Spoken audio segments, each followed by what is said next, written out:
बांग्लादेश के आतंकवादी और कट्टरपंथियों को हिंदुस्तान ही नहीं पूरी दुनिया में कहीं जगह नहीं मिलेगी। मानेंगे नहीं हिंदुओं पर ये अत्याचार करना। अगर ये नहीं मानेंगे तो हमको उसको मिटाना भी आता है। दुनिया में जो अल्पसंख्यक हैं, विशेषतः जो हिंदू हैं, उनको क्यों निशाना बनाया जा रहा है? भारत के पड़ोसी देश बांग्लादेश में सत्ता परिवर्तन जब से हुआ है, वहां पर अल्पसंख्यक सुरक्षित नहीं है। इसकी तमाम तस्वीरें सोशल मीडिया पर समाचार के माध्यम से आप तक पहुंचती होंगी, लेकिन इसको लेके अब भारत का जो जनमानस है वो मुखर हो रहा है, उसकी तपिश यहां तक पहुंच रही है। इसी को लेके उत्तर प्रदेश के देवरिया जनपद में हिंदू रक्षा संघर्ष समिति के बैनर तले एक बहुत बड़ा विरोध प्रदर्शन का आयोजन होने जा रहा है, जिसके संयोजक बनाए गए हैं डॉक्टर अजय मणि त्रिपाठी जी, भाजपा के वरिष्ठ नेता हैं। बहुत बहुत स्वागत है सर।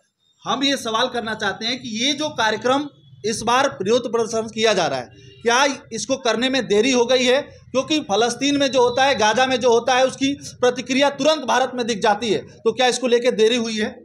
नहीं, कोई देरी नहीं हुई है जी।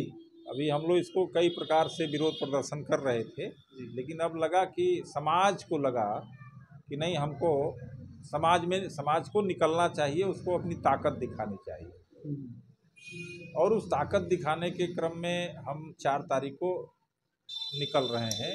किस तरह का कार्यक्रम है? किस तरीके के लोग वहां पे आएंगे? क्या आम आदमी भी उसमें जुड़ रहे हैं? आखिर इसको करने की जरूरत क्यों महसूस हुई? हिंदू रक्षा संघर्ष समिति जो बनी है, जिसमें हिंदू समाज के सभी लोगों का समावेश किया गया है। अच्छा। और इसमें न दल है, न कोई अन्य कोई ऐसी दीवार है जो इसको रोक रही है।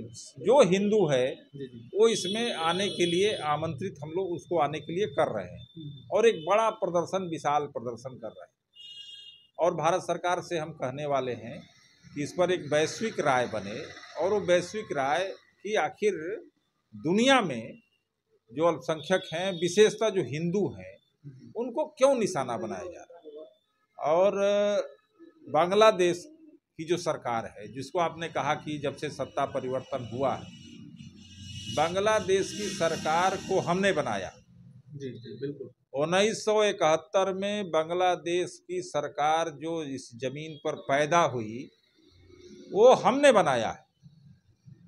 अगर हम बना सकते हैं, आपको पैदा कर सकते हैं, तो कोई ऐसा कारण नहीं है कि अगर ज़्यादा मानेंगे नहीं हिंदुओं पर ये अत्याचार करना, अगर ये नहीं मानेंगे तो हमको उसको मिटाना भी आता है। हम उस सीमा को तोड़ देंगे, और वो सीमा जब टूटेगी तो बांग्लादेश का अस्तित्व ही समाप्त हो जाएगा। इसलिए बांग्लादेश की सरकार को यह समझना चाहिए कि आज जो उनको कट्टरपंथियों के कब्जे में उनकी सरकार है, और कट्टरपंथी जिस प्रकार बांग्लादेशी हिंदुओं को, वहाँ के मंदिरों को, वहाँ की माताओं को, वहाँ की बहनों को, मंदिर तोड़ रहे हैं, माताओं बहनों को अपमानित कर रहे हैं, एक नए प्रकार का एक बवाल वहाँ पर, और हर हिंदू को अपमानित करने का प्रयास, हर हिंदू के मान बिंदुओं को अपमानित करने का प्रयास। तो बांग्लादेश की वर्तमान हुकूमत को भी समझना चाहिए कि अगर भारत बांग्लादेश को पैदा कर सकता है, तो भारत बांग्लादेश को मिटा भी सकता है। फलस्तीन में, गाजा में जिस तरीके से वहां पे जो कुछ भी हो रहा है दो देशों के बीच, उसमें जब कुछ लोग मारे जाते हैं तो उसको लेके भारत में कुछ लोग के सीने में दर्द होना शुरू हो जाता है, और उसको लेके वो सड़कों पर उतरते हैं, हिंसात्मक तरीके से कभी कभी वो इसका विरोध प्रदर्शन करते हैं। इसे अपना लोकतांत्रिक अधिकार मानते हैं, मौलिक अधिकार। लेकिन अभी जो बांग्लादेश में अल्पसंख्यकों पर हो रहा है, उसको लेके विपक्षी पार्टियों के द्वारा उतनी मुखरता से बात नहीं रखी जा रही है। क्या लगता है, इसको लेके आने वाले समय में कुछ ये लोग करेंगे, मुखरता से विरोध करेंगे, या फिर उसी तरीके से चुप्पी साध के बैठेंगे? क्या मजबूरी? कुल मिलाकर के ये है कि अन्य जितने भी राजनीतिक दल देश में चल रहे हैं जी, उनके लिए कोई भी मनुष्य है ही नहीं है, वह वोट है। अच्छा। और वोट के हिसाब से सोचने का काम करते हैं। हमारे लिए मनुष्य है, चाहे दुनिया में कहीं भी कोई हिंसा हो, और चाहे किसी भी प्रकार का विवाद हो। आप सब लोग जानते होंगे कि भारत का तिरंगा लेकर के पाकिस्तानी लड़के चले आए हिंदू अपने अपने देश।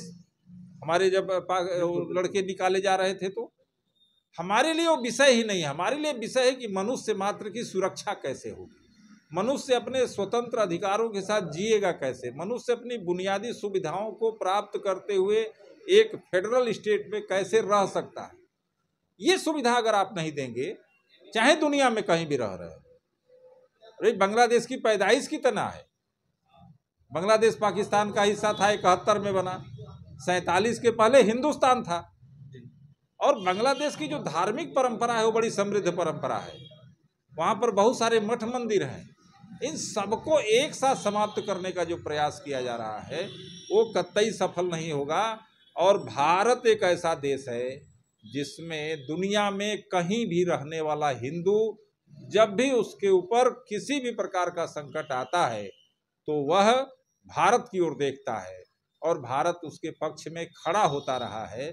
भारत के सांस्कृतिक संगठन खड़े होते रहे हैं, भारत का आम जनमानस खड़ा होता रहा है, भारत के अखाड़े, भारत के मठ मंदिर खड़े होते रहे हैं। और उसी दिशा में देवरिया का जो 4 दिसंबर का प्रदर्शन है, वो मेरी अपील है संपूर्ण समाज से कि एक बार जोरदार तरीके से उपस्थिति होनी चाहिए और लगना चाहिए बांग्लादेश की सरकार को, ढाका की सरकार को, कि देवरिया से जो उद्घोष हुआ है वह पूरे देश में बढ़ेगा। और वह जब पूरे देश में बढ़ेगा तो बांग्लादेश के आतंकवादी और कट्टरपंथियों को हिंदुस्तान ही नहीं पूरी दुनिया में कहीं जगह नहीं मिलेगी और ये हम दबाव बना ले जाएंगे, ऐसा मेरा विश्वास है। एक समाजवादी पार्टी हो, चाहे जितने भी विपक्षी पार्टियां हैं, उनका नाम तो इस समय नहीं लेना चाहिए, लेकिन उन लोगों से भी क्या आपकी कोई अपील है? क्योंकि ये बात मेरी पूरी अपील है कि किसी भी दल का हिंदू हो, किसी भी दल में रहने वाला कोई व्यक्ति हो, अगर वो बांग्लादेश के इस्लामिक कट्टरपंथियों के हमले के विरोध में सोचता है तो उसको आने के लिए उसको पूरी छूट है। हम उसको पूरा सम्मान देने वाले हैं। वो हिंदू एकजुटता का परिचय दे, हम उसको सम्मान देंगे। वह खड़ा हो, क्योंकि बांग्लादेश का प्रश्न केवल हिंदू का प्रश्न नहीं है, वह मानवता का भी प्रश्न है, इंसानियत का भी प्रश्न है और भारत के तिरंगे का भी अपमान है। इसलिए वह प्रश्न केवल हिंदू का नहीं है। उस प्रश्न पर हमेशा पूरे देश का सारे राजनीतिक दलों को बोलना चाहिए।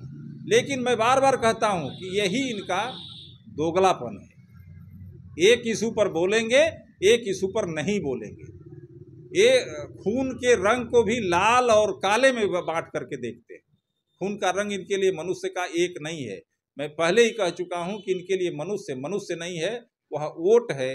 वोट जहां बिगड़ेगा इनका, वहां ये मौन हो जाते हैं और वोट जहां इनको मिलने की नज़र आएगी वहां पर ये बोलना शुरू कर देते हैं। फिर भी मेरी विनती है ऐसे सारे राजनीतिक दल से, चाहे वो खरी भारतीय राजनीतिक दल हों, चाहे वो प्रांतीय दल हों, चाहे समाज के विभिन्न संगठन हो, सबसे मेरी हाथ जोड़ करके विनती है कि इस प्रदर्शन में आइए और अपनी हिंदू एकजुटता का परिचय दीजिए और इस प्रदर्शन को सफल बनाइए। यह किसी एक दल का प्रदर्शन नहीं है, यह संपूर्ण समाज का प्रदर्शन है। इतना ही मेरा कहना है। पूरे देश में हो रहा है जी, ये पूरे देश में हो रहा है। तो सुना आपने किस तरीके से जो माहौल बना हुआ है। अभी भारत की हम बात करें तो कहीं ना कहीं आपने देखा होगा कि जब फलस्तीन में हजारों किलोमीटर दूर जब कुछ होता है तो कुछ लोग बिलबिलाने लगते हैं। अब ये पता नहीं कौन सा संबंध है, इसको भी आप भली भांति जानते हैं। लेकिन जब भारत के पड़ोस में ही इस तरीके की घटना होती है तो विपक्ष के लोग अपना मुंह बंद कर देते हैं। हम तो सवाल पूछेंगे, उसी स्वच्छ और निष्पक्ष तरीके से पूछेंगे। बांग्लादेश में जो कुछ भी हो रहा है वहाँ पे तिरंगे का भी अपमान किया गया। कल या परसों वहाँ पे भारत का जो एक बस, भारत की एक बस लिखी हुई जा रही थी, उस पर पथराव किया गया। तो इसको लेके आखिर विपक्षी पार्टियां क्या सोचती हैं? क्या वो अब भी मौन साध के बैठी हुई हैं? उन्हें इसका अंदाजा नहीं है कि पानी सर से ऊपर चला गया है। तो 4 तारीख को जो भी देशव्यापी विरोध प्रदर्शन बांग्लादेश के खिलाफ वहाँ पे हो रहे हिंदू या कहें कि अल्पसंख्यकों के खिलाफ जो अत्याचार है उसके खिलाफ जो विरोध प्रदर्शन है उसको लेके होने वाला है 4 तारीख को। तो देखते हैं, देखने वाली बात होगी कि कितने लोग इसमें आते हैं, क्या विपक्षी पार्टियां भी शामिल होती हैं, क्योंकि यहाँ पे केवल हिंदुओं की बात नहीं है, यहाँ पे तिरंगे की भी बात है। एक और बात, जो भी मुसलमान हो जो ये कहते हैं कि हम तिरंगे से हैं, हम इस देश के मानने वाले हैं, भारत को प्यार करने वाले हैं, तो वो भी कल आएंगे या नहीं, ये भी एक प्रश्न है। आएंगे तो माना जाएगा कि वो देश प्रेमी हैं और वो भी अशफाक उल्लाह खां के वंशज हैं, उनको मानने वाले लोग हैं। बाकी आपको क्या लगता है बताइएगा जरूर, बने रहिए हमारे साथ। नमस्कार।